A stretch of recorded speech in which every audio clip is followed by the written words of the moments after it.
ने बताया कि इस तरह घटना है, तो हम कहे चलो इसे चलते हैं। इस समय प्रदेश की राजनीति काफ़ी गर्माहट लाए हुए है। बाकी 5 राज्यों के चुनाव को लेकर के लगातार जो है विपक्षी जो है हमलावर हैं। अच्छा, विपक्ष का काम का है विरोध है न करना। अब विपक्ष अक्सर में लड़ रहा है। आप देखिए, अगर 5 राज्यों के चुनाव की बात करिए तो राजस्थान में विपक्षी एकता जो गठबंधन बना है उसमें जयंत चौधरी जी राजस्थान में एकदम बगावत में हैं, मध्य प्रदेश में अखिलेश जी बगावत में हैं, और ये क्या नाम है नीतीश जी बगावत में हैं। तो कहाँ एकता है? तो आपस में लड़ रहे हैं। ये आपस में पहले ठीक हो लें तब दूसरे से लड़ें।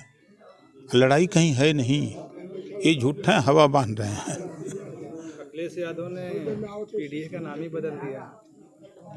देखिए, उनकी बात पर हम विश्वास नहीं करते, इस नाते नहीं करते कि उन्होंने जो नारा दिया, बनते हैं पिछड़ों का नेता। हम लोग मऊ जिले में हैं। मऊ जिले में नाई, गोंड, पाल, प्रजापति, बिंद, केवट, मल्ला, राजभर, चौहान, गोंड, कुम्हार, लोहार, जुल्हा, धुनिया, अंसारी, साईं, दर्जी, फकीर, पासवान, दुसाद, धोबी, धरिकार, मुसहर, हेला, कुजड़ा। एक बताइए किसी थाने पर दरोगा हो, किसी थाने पर चार्ज हो? कितना ही इन जातियों में कितना सिपाही बनाए। सामाजिक न्याय की बात करते हैं, चाहे नीतीश जी करते हों, लालू जी करते हों, अखिलेश जी करते हों, चाहे ममता जी करती हों, चाहे जो भी करता हो, सामाजिक न्याय में खाली वही जाति को न्याय मिले? सामाजिक न्याय का मतलब कि सबको बराबर अधिकार मिले, जो संविधान के दायरे में जो व्यवस्था है, जो देश और प्रदेश के सिस्टम, वो सबको मिले। आप बिहार शुरू करिए तो नीतीश जी और लालू जी, यही 2 जने के जाति सामाजिक न्याय में आती है।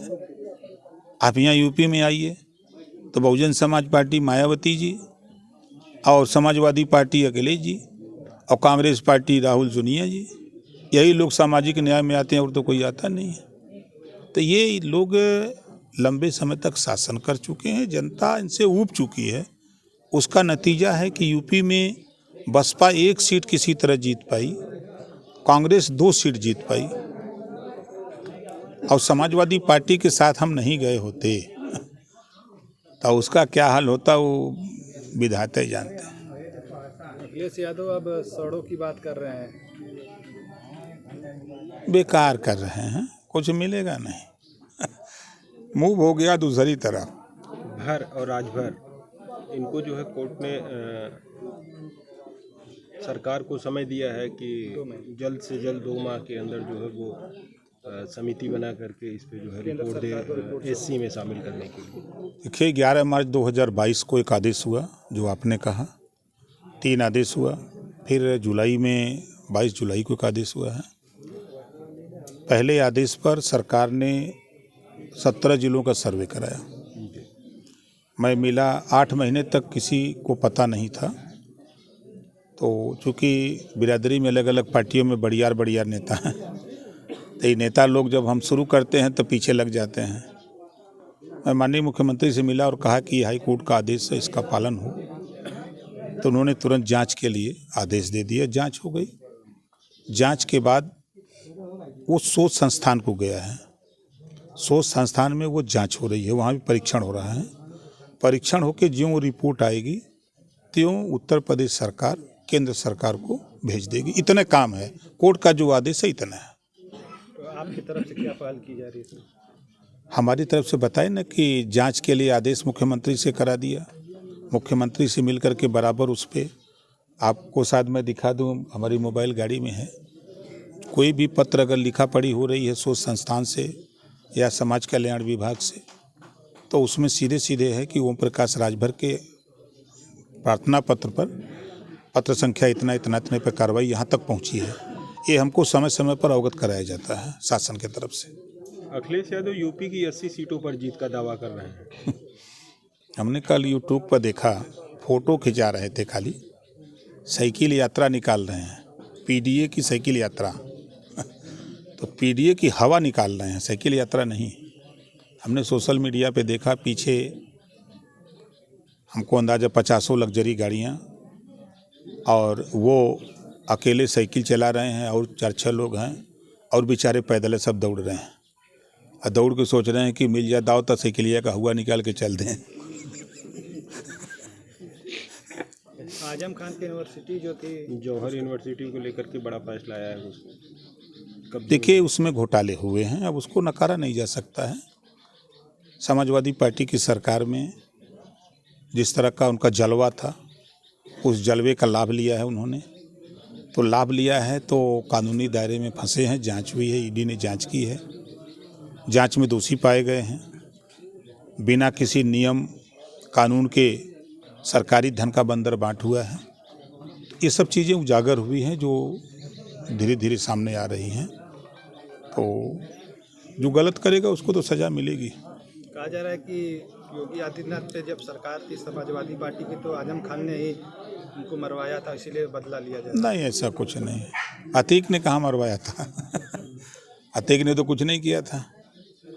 जो भी संविधान के दायरे से हट करके कोई काम करेगा उसके खिलाफ तो कार्रवाई होगी, चाहे हम हो चाहे कोई हो, कार्रवाई होगी। बहुत चर्चा थी कि नवरात्र में आप मंत्री बनने वाले हैं, आपके साथ दारा सिंह चौहान आपके दोस्त भी शामिल मंत्री बनने वाले। बहुत बिल्कुल बनेंगे, धारा क्यों नहीं बनेंगे? आप हम तो बनेंगे, टाइम आने दीजिए। देखिए जो चर्चा, क्या चुनाव से पहले ये धमाका होगा क्या? अब देखिए इसकी खबर हम आपको 7 तारीख को बताएंगे फाइनल। 7 तो हैं, इसी 7 को हम हो सकता है कल परसों में दिल्ली जाएं तो एक्यूरेट डेट बताएंगे कब डेट को। अमित शाह से मिलने मुलाकात फिक्स हो गई? नहीं, फिक्स नहीं है, कल बात करेंगे।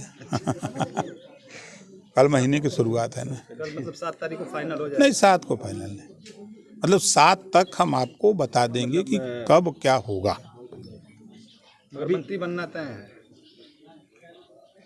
तो हम मुख्यमंत्री बनना वाले जितना बन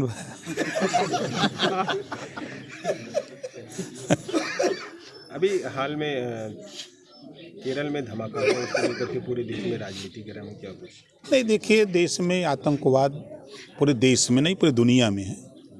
कुछ ऐसे लोग शरारती तत्व हैं जो इस तरह की हरकत करते हैं और हम तो यूपी के मुख्यमंत्री जी को धन्यवाद देता हूं कि कम से कम कुछ नहीं, लोग कहते कुछ नहीं किया, इतना तो इन्होंने कर दिया कि जो दंगे होते थे प्रदेश में, चाहे मऊ का जिला हो, चाहे मुजफ्फरनगर का हो, चाहे देश प्रदेश में कहीं दंगे होते थे, 6 साल के अंदर 6.5 साल हो गया, एक भी दंगे कहीं नहीं हुए, ना कहीं कर्फ्यू लगा। छिटपुट घटनाएं तो आम बातें होती रहेंगी, उसको सब लोग नहीं रोक सकते।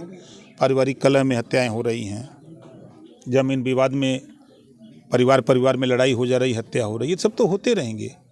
लेकिन जो कर्फ्यू की स्थिति हो जाती थी, दंगे होते थे, जिले से बाहर घर से नहीं निकल पाते थे लोग, उसमें विराम लग गया। अजय राय के आने से कांग्रेस और प्रदेश की राजनीति में राजनीतिक हलचल बड़ी तेज हुई है। क्या कांग्रेस का जनाधार बढ़ गया है क्या? कोशिश हो रही है बढ़ाने का, हर नेता प्रयास करता है बढ़ाने का और वो कोशिश कर रहे हैं। तो उसको रोकने की विपक्ष मतलब आपकी क्या रणनीति होगी? आप लोगों की रणनीति क्या है एनडीए की? अरे वो तो सपा का वोट खाली बांटत हुए और क्या करी हैं। देखिए वहाँ लड़ाई सिर्फ मुसलमानों के वोट को लेके है और कोई लड़ाई नहीं है। वहाँ वो लोग के दिमाग में, वो लोग के संघर्ष में सिर्फ मुस्लिम वोट सपा को मिले, कांग्रेस को मिले, बसपा को मिले, भाजपा को भी, हम लोग भी लड़ रहे हैं, हम भी लड़ रहे हैं, हमको मिले, तो बंटने की स्थिति में है। अब देखिएगा इस बार पिछली बार की तुलना में 2% 3% वोट ज़्यादा मुसलमान बीजेपी को देगा, पिछली तुलना में ज़्यादा वोट 2% 3% कांग्रेस को भी जाएगा और बसपा को भी जाएगा और ओवैसी को भी जाएगा, सपा को भी जाएगा। तो क्या 2024 का जो लोकसभा चुनाव होगा वो एम फैक्टर के वोटों के बंटवारे में नहीं, कहीं कुछ नहीं। अरे महाराज उसे तो अति पिछड़ा 38% वोट है, 38% वोट के सामने वो क्या है, उस वोट की क्या तुलना है? 38% वोट 19 साल लगातार सपा और बसपा के यहाँ खेला, वहाँ से हटा, उसके पहले कांग्रेस के साथ रहा, वहाँ से हटा, तो उसमें से बड़ी संख्या में वोट बीजेपी के साथ चला गया। 14, 17, 22 चला गया उधर। अब समाजवादी पार्टी 14 से चुनाव हार रही है, सत्ता से बाहर है। कौन सा बढ़िया काम कर दिया कि लोग उसके साथ चले जाएंगे? क्या समाजवादी पार्टी की बौखलाहट का मुख्य प्रमुख कारण यही है क्या?